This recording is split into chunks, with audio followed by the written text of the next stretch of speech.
Luis Felipe Lomelí es físico, ecólogo, filósofo de la ciencia y sobre todo escritor. Atrapa el alma humana a través del lenguaje y las historias que narra en libros de cuentos como Ella sigue de viaje, recientemente reeditado por La Pereza, o la novela Indio Borrado, o los recientes premios que ha recibido el Malcolm Lowry de ensayo y el Gilberto Owen por su libro de cuentos Perorata. Con él vamos a hablar aquí en Palabra de Autor.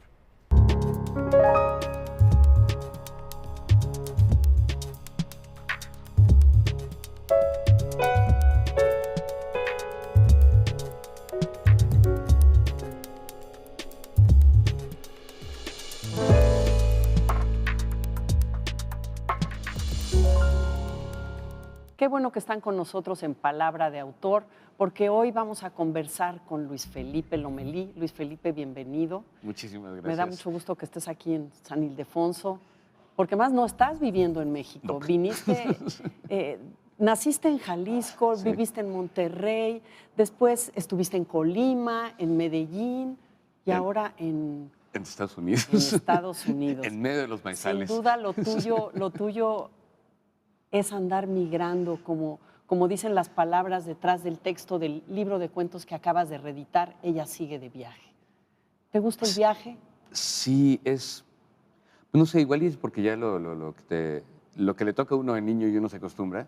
O sea, desde muy chiquito migramos por cuestiones familiares.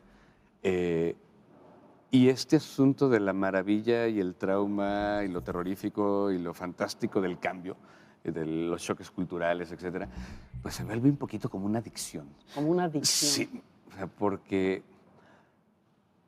de algún modo la diferencia como que le sirve a uno para conocerse a sí mismo o entender mejor a tus amigos. Y no sé, va uno haciéndose fanático, ¿no? De y ahora quiero tratar de entender esto, ¿no? Y ahora quiero tratar de entender tal otra cosa. Desde cosas, sobre todo ciertas cosas que para uno son como muy simples porque con esas crecimos. Por ejemplo, no sé, la conciencia de la muerte, la idea de que cómo los mexicanos vivimos la muerte, nos parece algo súper normal y natural y claro, todo el mundo piensa en la muerte igual que nosotros, ¿no? Y habla con su abuelito que ya se murió y de repente no, se da cuenta que nadie habla con su abuelito que ya se murió. Sí. O bueno, nosotros sí, o en Mozambique, sí, o en tal. Pero pues un europeo no habla con su abuelito, ¿no? Ni tiene las cenizas de sus familiares al lado de la cama, ¿no? Claro. Ese tipo de cosas. De reflexiones que son necesarias hacer en el contraste, ¿no? Exacto. Sino cuestiones de raza, además, que pues uno se siente de determinado color, por ejemplo, o de determinada procedencia cultural, pero resulta que no, que a la hora que te mueves ya eres alguien más, ¿no? Claro. O sea, justo me contaba una amiga que le pasó en 4 meses en distintos lugares del mundo ser considerada negra, ser considerada indígena y ser considerada blanca privilegiada. Según el lugar, según el lugar y la referencia y el contexto. Y a ti, hablando de eso, porque vamos a empezar por el principio, bueno, yo quiero decir algo que me da mucho gusto, que no ocurre siempre, que es que yo a Luis Felipe lo conocí por sus cuentos. Sí. O sea, lo leí primero, me entusiasmó con ese primer libro de cuentos, Ella sigue de viaje. Muy joven Luis Felipe, había ganado el San Luis Potosí de cuento, que ahora ya se llama el Amparo Dávila. Sí. Qué padre que se llame el Amparo Dávila. Y luego descubrimos que teníamos un bagaje científico que nos hermanaba. Entonces, hablando de esto del contraste, de la pertenencia, ¿tú cómo te sientes, científico o escritor? Porque estudiaste física, ecología, filosofía de la ciencia, o ni siquiera hay que definirlo. Pues yo preferiría que no. Obviamente lo que hace uno, pues lo va marcando a uno como que su idea del mundo. Digamos, una persona que hace mecánica automotriz trata de entender el mundo como un sistema mecánico. O sea, sí, le va poniendo uno su sesgo o su modelito, su molde para tratar de entender lo que hay alrededor. Pero lo que me pasó a mí es que me gusta tratar de entender lo que no entiendo. No digo que algún día lo logre, ¿no? Pero por eso es que me ha gustado como investigar o estudiar cosas de las cuales no tengo la más remota idea. Y ya que medio siento que entendí algo que quería entender, es así de, bueno, y ahora mejor vamos a estudiar otra cosa, ¿no? Okay. Es que está más padre. Es el mismo movimiento del lugar y de estudiar. Yo creo que sí. O sea, que es como migrar en las academias, ¿no? Porque además es muy padre en la academia cómo cómo cada gremio de la academia tiene sus propios códigos, tiene sus propios lenguajes, tiene sus propias cosas que son válidas o inválidas de hacer o decir. O sea, por ejemplo, en un congreso de ornitólogos está perfectamente bien que llegue alguien en shorts y sandalias a dar la ponencia.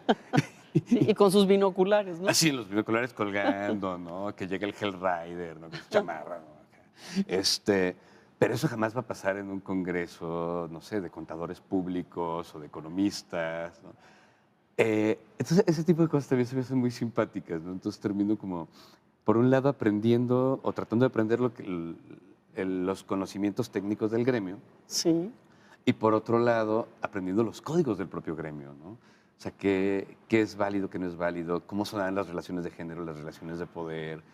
De hecho, por eso luego fue que terminé haciendo el doctorado en filosofía o estudios culturales de la ciencia, porque después me fascinaba más las dinámicas del gremio que lo que estaban estudiando, ¿no? Claro, o sea, te interesaban las personas Sí. y sus relaciones, que es un poco lo que hay en tu primer libro de cuentos, desde ella sigue de viaje, que estás estudiando, bueno, no estudiando, estás apresando a través de una narración o un suceso, una historia muy bien armada, ciertas conductas que tienen que ver sobre todo con lo familiar, lo cotidiano, lo inmediato, lo privado, la pareja, ¿no? Sí, de hecho hay una anécdota que me gusta porque ahora ya la entendí.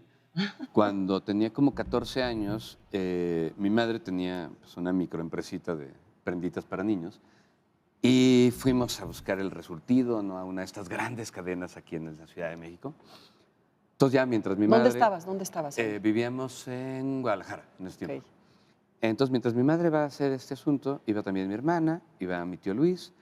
Y cuando salimos fue fantástico porque mi hermana, que le encantaba el diseño y la publicidad, analizó toda la publicidad y todo el diseño que había en la tienda, ¿no? Mi tío Luis, que se dedica a hacer instalaciones eléctricas, salió criticando toda la instalación eléctrica de la tienda, ¿no? Y aquí están gastando dinero porque la corriente y el voltaje y no sé qué, ¿no?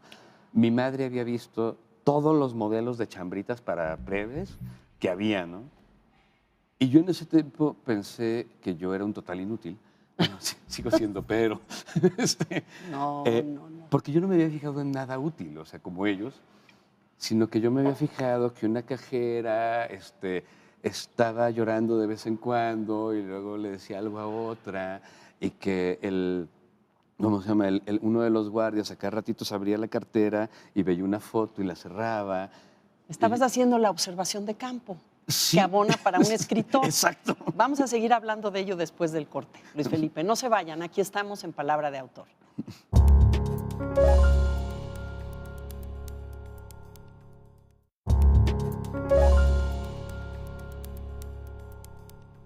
Estamos platicando con Luis Felipe Lomelí, precisamente estábamos diciendo esta inquietud, esta manera de ver, porque quizás escribir es también una manera de ver, ¿no? Yo creo que sí. Ya estaba ahí, pero tú no podías saber que querías ser escritor. Sí, no, ni de chiste, ¿no? A mí me parecía que eso de contar historias era algo, pues no sé, que estaba muy bien para las reuniones familiares, ¿no? Que uno siempre tiene el tío que cuenta las anécdotas muy simpáticas, que además son como cuentos, claro, ¿no? Que son una cosa fantástica. Y te apresan y tienen este poder de seducción, ¿no? Claro. Y que además, pues cuando uno está en secundaria, por lo menos el sistema educativo que me tocó a mí, pues uno lee cosas que no son como muy aptas para alguien de secundaria, ¿no? Y uno se aburre muchísimo y no entiende por qué mi madre va a estar como un dios en medio de mi pareja y mío, en el poema de Manuel Acuña. Claro. Entonces sí, pues no sabía que tenía algo que ver. Entonces pues me meto a estudiar ciencia porque pues yo lo que quería era como tratar de entender, ¿verdad? Y en física algo maravilloso es que los físicos son gente interesantísima y que hacen física, pero además hacen un montón de cosas y hay físicos que leen, que escriben, que... Bueno, Sábato, ¿no? Sábato, ¿no? Era físico. Y justo me empecé a leer a los científicos que escribían. Y eventualmente pues ya me empezó a gustar más cómo se abordaban los problemas a partir de las artes que a partir de las ciencias. Okay. Así de sencillo, porque Sí. esa es una respuesta. ¿Por qué? ¿Porque son ambiguos? ¿Porque la forma importa? ¿Por qué? Entre que son ambiguos, son complejos, y creo que las artes pueden abordar mucho mejor la complejidad que las ciencias. O sea, por más teoría del caos y todo, ¿no? Y atractores extraños, que está padrísimo. La complejidad como que se escapa en las ciencias y la misma dinámica de la ciencia a la hora que hacen los artículos científicos y todo, ya sea en sociología o en teoría literaria o en física de partículas, ya cuando estás haciendo el artículo ya sabes cuál es la respuesta, ¿no? Entonces ya todo lo haces tu construcción para la respuesta que vas a dar. Claro. Y en las artes no, o sea, en las artes te puedes permitir aceptar que no sabes. Y pues ahí está lo que escribí, que es una forma de preguntarme lo que no sé y que creen, no llegué a nada, ¿no? Y andas indagando, ¿no? Andas Exacto. haciendo preguntas, quizás eso es lo literario, pero ahorita antes de que estábamos planeando que vinieras a este programa y que te ganas el premio de ensayo Malcolm Lowry, que da Bellas Artes, por la relación entre la ecología y la literatura. Es una historia que a mí me encantó desde hace como 19 años, que vivía a 2 cuadras del archivo Pablo L. Martínez en La Paz, porque resulta que el testimonio más largo, básicamente el único testimonio presencial largo sobre la desaparición de los pueblos indígenas o el exterminio de los pueblos indígenas en Baja California Sur, la hizo un jesuita raro que andaba por ahí. Y ya de ahí son como varias preguntas que me parecen fascinantes y extrañísimas. Por un lado, que haya una región en México donde todos son inmigrantes. Es decir, no hay presencia indígena en Baja California Sur. No. Y es una singularidad, es una anomalía rara, ¿no? Por otro lado, que hubiera un jesuita que era un genio de estos, pues no medieval, porque ya era ilustrado, ¿no? Del siglo XVIII, que se llevó una biblioteca a un pueblo perdido que él fundó en medio del desierto. Y a la vez, o sea, ya cuando me puse a indagar en los factores de por qué los guaycuras o los cochimís, los pericués, pues ya no existen, me encontré que había un empalme entre el fin de la pequeña edad de hielo y la desertificación de la península. Y además la desertificación causada aún más por la introducción de ganado. ¿No? Aquí está el científico. Exacto. Relacionado con los personajes. Con los personajes, porque también está el asunto literario, porque uno de los pocos, digamos, fuereños ingleses que llegan a la península y dicen, no, este lugar es horrible, ya vámonos, es el pirata Woodes Rogers, pero llega ahí justo después de rescatar a Alexander Serkis, que Alexander Serkis pues, es más bien conocido como Robinson Crusoe. Entonces, después de rescatar a Robinson Crusoe, llega Robinson Crusoe. Todo tiene que ver con Robinson Crusoe en esta vida, ¿no? Yo por lo menos es el primer libro que leí. Llegan a la península y dicen, no, aquí es horrible, ¿no? Entonces, con Robinson Crusoe se hace esta épica maravillosa de la tecnociencia de el hombre blanco puede en cualquier lugar, mientras está desapareciendo toda la población de la península, porque toda la técnica del hombre blanco no sirve para nada en la península. ¿Y por qué llevar eso al ensayo y no a la novela? No sé. Va a haber novela. No sé. O sea, quisiste. Porque el lenguaje del jesuita además, es maravilloso. O sea, es súper cínico, irónico, se burla de todos los jesuitas, se burla de Vázquez de Coronado, se burla de todo, se burla de Hume, se burla de Locke. Sí, habla menos de Dios que Rousseau en sus libros. Entonces, como que sí quería que estuviera la voz del jesuita extraño. Citada, digamos, sí. Citada. Yo ya lo quiero leer, Luis Felipe. Sí. Pero además, tu primer libro de cuentos también es en Todos Santos, ¿no? Sí. Todos Santos. Exacto. O sea, otro de tus movimientos territoriales, que nos va dando también pertenencia a los que te leemos, nos hace pertenecer a esos otros mundos, o que nos pertenezcan, no sé. ¿no? Sí, las dos juntas, ¿no? Pero, ¿qué te parece si en esta tratar de compartir con quienes nos ven y nos escuchan tu trabajo, nos lees un fragmento de tu novela Indio Borrado? El muy cabrón ha de haber estacionado su ecotaxi en la colonia de al lado para evitar que la racilla le hiciera maldades, en el barrio fresa de Altavista. Por eso no lo vi, piensa y respira. Cierra los puños sin darse cuenta. La televisión centellea en la barda de la sala como el reflejo de una lumbre, pero no se oye. El güero oye nada. Tal vez su hermana esté viéndole en silencio, sin querer hacer ruido o queriendo escuchar los ruidos de su padre en la recámara. El güero duda. No se anima a avanzar ni a asomarse entre la cortina de flores para ver si es su hermana la que está mirando la tele. Cierra más los puños. Encaja las uñas sobre las ampollas reventadas y golpea el rollito de billetes sobre la tela del pantalón. Debería entrar. Está parado a la mitad de la calle y ese no es lugar seguro. Los calcos ya están pisteando cerro arriba. Debería entrar y decirle a su padre que se regrese por donde vino. Debería entrar y decirle que esa casa ya tiene un nombre. El güero golpea el dinero del salario. Debería entrar y decirle que ahí no es bienvenido. El güero hace cuentas. Debería entrar y decirle a su madre, usted cállese, con usted no estoy hablando, porque su madre se metería entre ambos. Decirle, aquí ya hay un hombre, y quedarse recio. Recibir el primero y quedarse recio. El güero hace cuentas, da un paso hacia la acera.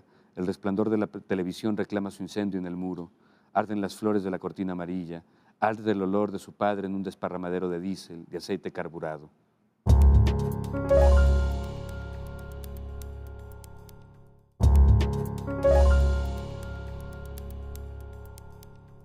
Acaban de escuchar ustedes un fragmento de la novela Indio Borrado de Luis Felipe, que lleva 3 reimpresiones. Esto no es fácil en la literatura en México y eso hay que aplaudirlo.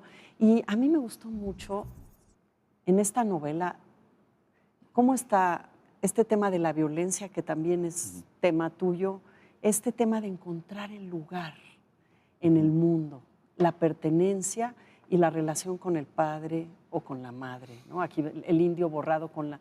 Y algo que me parece muy poderoso y que yo creo que ustedes pudieron disfrutar es el ritmo, el lenguaje, cómo se oye, cómo te crees, cómo hablan los personajes, pistear, estas palabras que tú eliges porque esas son las que tienen que estar. Este mundo del güero que es fascinante. ¿Cómo escribes esta novela, Diego? ¿Escribes de oído? Quiero decir, ¿qué papel juega el oído en la escritura? Uy, es que es algo padrísimo, es algo maravilloso pero que a veces sucede cuando uno empieza a escribir, o sea, cuando dices, sí, me voy a poner a escribir, como que te sale como el burrito que tocó la flauta, y ya luego uno se relee y dice, ay, qué padre, ¿no? Me salió muy bien, uy, me quiero mucho, ¿no? Pero a veces no, ¿no? Y el problema es eso. A veces hay que hacer como una especie de puente entre el lenguaje que uno quiere poner y pues no sacar demasiado de onda al lector, ¿no? Okay. O sea, como que ir haciendo los puentecitos para que enganche. Y a mí me sirvió muchísimo un taller, así que fue como un flash de taller que dio José Agustín, y que nos terminó refiriendo a algo que le había enseñado a Arreola, que tenía que ver con el ritmo, ¿no? Y bueno, dijo un montón de cosas esa vez, pero entre las cosas que decía es que el ritmo, la música que va generando el texto, genera un sentimiento. Y ese sentimiento que se genera es independientemente del significado, de la semántica, ¿no? Del significado de las palabras. Entonces, para ciertas partes, bueno, por lo menos para el inicio de la novela es una marcha. Y es una marcha de pueblo. Entonces, taca, taca, taca, taca, taca, taca, taca, taca, taca, taca, taca, taca, taca, taca, taca, que independientemente de qué esté diciendo, te mete. Vas fluyendo. Claro, ¿no? porque la forma es muy importante. Y en ese sentido hay otra parte, la de la venta de las serpientes y el movimiento de las pandillas. Sí. Siempre hay un siseo, ¿no? Sí. Tú hablas incluso la palabra siseo, que es tan bonita. Y sientes eso, las serpientes, que es agresivo, pero sisean. Y están escrito así, como un siseo, ¿no? Sí. Sí, que es como jugar un poquito, que además cuando, digo, yo supongo que también te pasó a ti, que a la hora que lo estás escribiendo ay, pues esto está bien raro y seguro el editor me va a decir que no, pero lo quiero escribir así porque así me gusta, ¿no? Sí. Mi gusto es, dijeran en Sinaloa.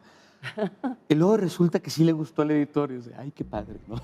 Qué maravilla que me dieron chance de hacer mi jueguito, ¿no? Y que quede allí.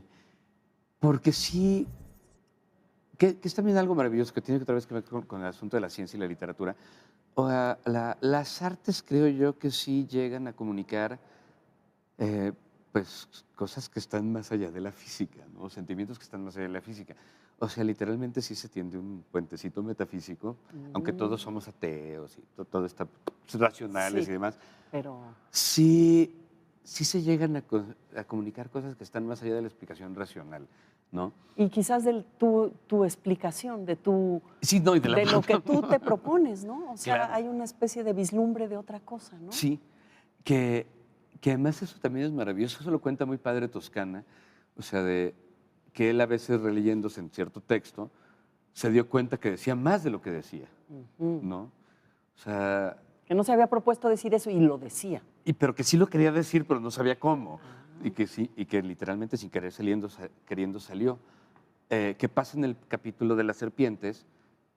Que tenía yo todo mi esquema racional, o sea, tienen que estar vendiendo algo. Son unos chicos, los dos hermanos, el güero y Lady, la Lady. Y los engatusan para que vendan estas serpientes de madera, ¿no? Que sacan la lengüita.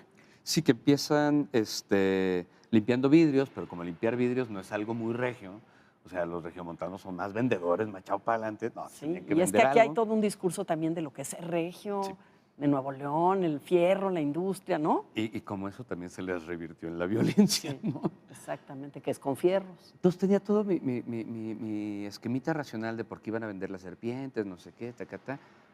Y cuando lo escribí, a la hora que me releo fue así de, pero es que es un niño dándole una serpiente a otro niño. Y la serpiente en las manos del otro niño va a cobrar vida porque los juguetes cobran vida. Entonces un niño jugando con una serpiente en un carro de niño rico, ¿no? Estas camionetas grandotas con vidrios polarizados y aire acondicionado y demás, sí, jugando con una serpiente que le dio otro niño. Entonces ya, pues me volé. Y a la hora que lo escribí, sin querer queriendo, terminé poniendo ciertos elementos, tanto obviamente judío-cristiano-islámicos como mesoamericanos, porque pues sí, la serpiente es el mal, pero también es Quetzalcóatl. También. Y fue así de, ay, mira qué padre, ¿no? Y ahorita que dices querer, también, queriendo, ahí pasó está. Eso. Y también lo de los juguetes, el peso de los, ahorita que lo dices, el ecotaxi de juguete, el osito de peluche que se queda entre los cables como un paisaje también de las orillas, de las urbes, como en este caso de Monterrey. Y como nos queda muy poco tiempo, yo lo que quiero, o sea, Monterrey, Todos Santos, La Paz, Todos Santos. Aquí son muchos en Guadalajara, ella sigue de viaje, ¿no? Guadalajara, en Argentina, en Cuba. Y luego tienes la novela que ocurre en Medellín. Sí.